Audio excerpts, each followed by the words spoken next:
बिस्मिल्लाहिर्रहमानिर्रहीम। अस्सलाम वालेकुम प्यारे प्यारे बहन भाइयों, आज मैं आपको बताऊंगी सस्ती 3 चीज़ों के साथ बहुत ही मज़ेदार और ताकतवर नुस्खा बनाने का तरीका। आप इसको चंद दिन इस्तेमाल करेंगे तो यकीन करें कि आप हैरतअंगेज़ फ़ायदा हासिल करेंगे। आपके जिस्म की सारी कमज़ोरी दर्दें ऐसे ख़त्म होंगी जैसे आपके जिस्म में कभी थी ही नहीं।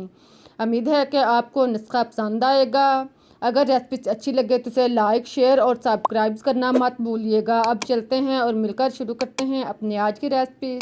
इसके लिए हमारे पास है साबूदाना 1 कप, फुल मखाने 1 कप, मूंगफली आधा कप। इसके आप दाने निकाल लें। इन सारी चीज़ों को आप एक साइड पे रखें। सबसे पहले आप चूल्हा ऑन करें। इस पे आप पैन या कढ़ाई कोई भी बर्तन रखें। इसमें आप मूंगफली के दाने डालकर इसे आप 1 से 2 मिनट के लिए ब्राउन करें। इसको आप नॉर्मल आंच पर 2 मिनट के लिए ब्राउन करें, यहाँ तक के दाने जो हैं वो क्रिस्पी हो जाएं और इनका छिलका जो है वो आसानी के साथ अलग हो जाए। दाने जब इस तरह के ब्राउन हो जाएं तो आप इसको प्लेट या किसी भी बड़े से बर्तन में निकाल लें। इसको आप निकालने के बाद अब आप इसको हाथ के साथ मिसल कर या आप सूती कपड़े के साथ मिसल कर इसका छिलका जो है वो उतार लें। आप जैसे जैसे इसको हाथ के साथ मिसलेंगे या आप इसको कपड़े के साथ या आप कपड़े के अंदर डालकर इसको हाथ के साथ अच्छी तरह मिसलेंगे तो छिलका जो है वो आसानी से अलग हो जाएगा।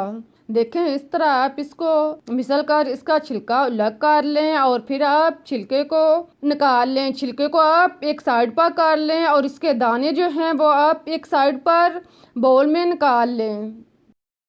इस तरह मूंगफली जो है वो तैयार करके आप इसको एक साइड पर रख दें। अब आप कढ़ाई में साबूदाना डालें। 1 कप साबूदाना, इसको आप डालकर ब्राउन करें। इसे आप 1 से 1.5 मिनट तक ब्राउन करें, यहाँ तक कि इसका कलर जो है वो नॉर्मल सा ब्राउन हो जाए।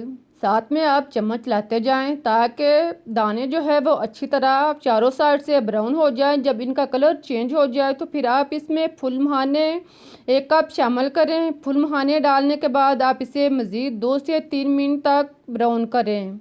चम्मच जो है वो आप छोड़े नहीं, इसको आप चलाते जाएं ताकि दाने जो है वो अच्छी तरह ब्राउन हो जाएं। 2 मिनट के बाद आप चेक कर लें कि दाने जो हैं फुल मखाने को वो क्रिस्पी हो चुके हैं। अगर नरम है तो आप इसको मज़ीद थोड़ी देर के लिए ब्राउन करें, यहाँ तक कि दाने जो हैं वो अच्छी तरह क्रिस्पी हो जाएं।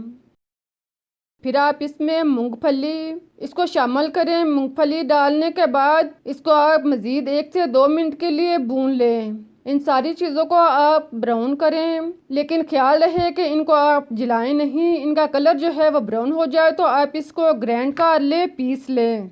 इनको आप अच्छी तरह पीसें और फिर आप इसको छान लें। इसको छानने के बाद आप इसके मोटे दाने जो हैं वो आप अलग कर लें और इसका आटा सा जो है वो आप अलग कर लें। देखें, इस तरह जो मोटे दाने हैं इसको आप दोबारा से ग्राइंड करें और इसको आटे की शक्ल में बना लें। इसी तरह सारे दानों को आप पीसने के बाद, सारी रेसिपीज़ को आप पीसने के बाद इसका आटा तैयार करें और फिर आप कढ़ाई में आधा कप देसी घी डालकर इसको अच्छी तरह गर्म करें। जब घी अच्छी तरह गर्म हो जाए तो आप इसमें ग्राइंड शुदा चीज़ें डाल लें। इनको डालने के बाद आप चम्मच चलाएं और इसको घी के अंदर खूब अच्छी तरह मिक्स करें। फिर आप इसे 3-4 मिनट तक घी में फ्राई करें, यहाँ तक कि खुशबू आना शुरू हो जाए। साथ साथ आप चम्मच चलाते रहें। आप देखेंगे कि आहिस्ता आहिस्ता ये ब्राउन होते जा रहे हैं, उसमें खुशबू आना भी शुरू हो चुकी है। जब ये ब्राउन हो जाए या इसमें खुशबू आना शुरू हो जाए, आप देखेंगे कि घी भी जो है वो थोड़ा अलग होना शुरू हो चुका है। अब आप इसमें दूध उबला हुआ 1 लीटर शामिल करें। 1 लीटर उबला हुआ दूध जो है इसमें आप आधा डाल लें और इसको डालने के बाद आप इसे मिक्स करें और फिर बाकिया आधे दूध जो है इसमें शामिल करके इसको अच्छी तरह मिक्स करें, यहाँ तक कि इसमें गिल्टी वगैरह जो है वो ना हो। अब आप चम्मच लाते जाएं और इसको गहरा होने तक पकने दें।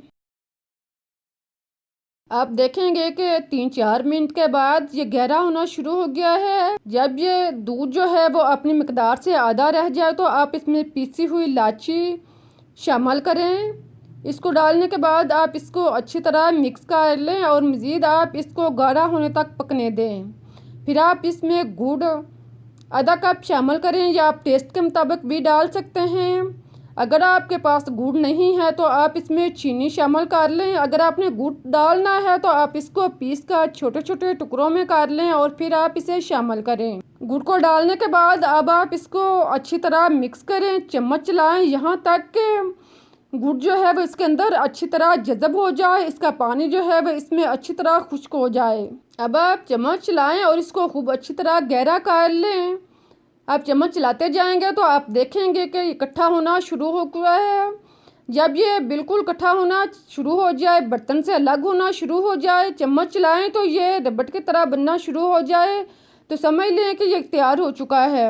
इसी तरह आप इसको खूब अच्छी तरह तैयार कर लें। देखें इस तरह का आप इसको तैयार करें और फिर आप जिस बर्तन में आपने डालना है इसके सतह पर ऑयल का बुरश लगा लें। इसको अच्छी तरह ऑयल का बुरश लगाने के बाद अब आप गरम इसके अंदर डाल लें। ख्याल रहे कि इसको आप ठंडा नहीं होने दें, इसका आप गरम ही इसके अंदर डाल दें और फिर आप इसको सेट कर लें। अगर ठंडा हो गया तो ये जम जाएगा। आप इसको गरम गरम इसके अंदर डालने के बाद इसको चम्मच के साथ सेट करें, लेकिन बेहतर है कि आप बगैर कोई चीज़ इस्तेमाल किए आप प्लेट को या ट्रे को हरकत देंगे तो ये आसानी के साथ इसमें फैल जाएगा और इसकी सतह भी बिल्कुल मुनासिब हमवार हो जाएगी। देखें इस तरह आप इसको खूब अच्छी तरह चारों साइड से हरकत दें और इसको अच्छी तरह हमवार कर लें। फिर आप इसके ऊपर बादाम, पिस्ता और काजू कटे हुए लगाएं। ड्राई फ्रूट इसके ऊपर लगाने के बाद इसको आप सेट कर लें चम्मच के साथ या आप किसी भी चीज़ के साथ इसको हल्का हल्का दबाएं तो ये सेट हो जाएगा। इसको आप अच्छी तरह सेट करें। तैयार करने के बाद आप इसको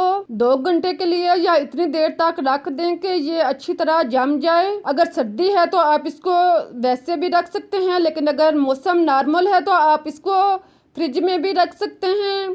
जब ये अच्छी तरह तैयार हो जाए, जम जाए तो फिर आप इसको काट लें। 2 इंच के फासले पर आप इसको काटते जाएं। आप अपने मर्जी से जिस साइज के चाहें इसके टुकड़े काट सकते हैं। एक साइड से इस तरह काटने के बाद अब आप इसको दूसरी साइड से भी काट लें। इसी तरह आप दूसरी साइड से भी इसको 2 इंच के फासले पर काटते जाएं और मुनासिब साइज की चौकोर सी टुकड़ियां तैयार कर लें। आप देखें कितनी अच्छी मज़े की और परफेक्ट टुकड़ियां तैयार हुई हैं। कितनी मज़े की और टेस्टी भी लग रही है और ताकतवर भी बहुत है। उम्मीद है कि आप लोगों को रेसिपीज बनाने का तरीका अच्छा लगा होगा। अगर तरीका पसंद आया है, रेसिपी पसंद आई है तो इसे लाइक करें, शेयर करें, चैनल को सब्सक्राइब करना मत भूलें ताकि मैं आपके लिए इससे बेहतर और मज़े का नुस्खा, मज़े की रेसिपी टाइम तक पहुंचा सकूं। आप मुझे इजाज़त दें इस दवा के साथ कि जहां रहें खुश रहें, आबाद रहें, हंसते मुस्कुराते रहें। फिर मिलते हैं एक नई और मज़ेदार रेसिपी के साथ। तब तक के लिए अल्लाह हाफिज़।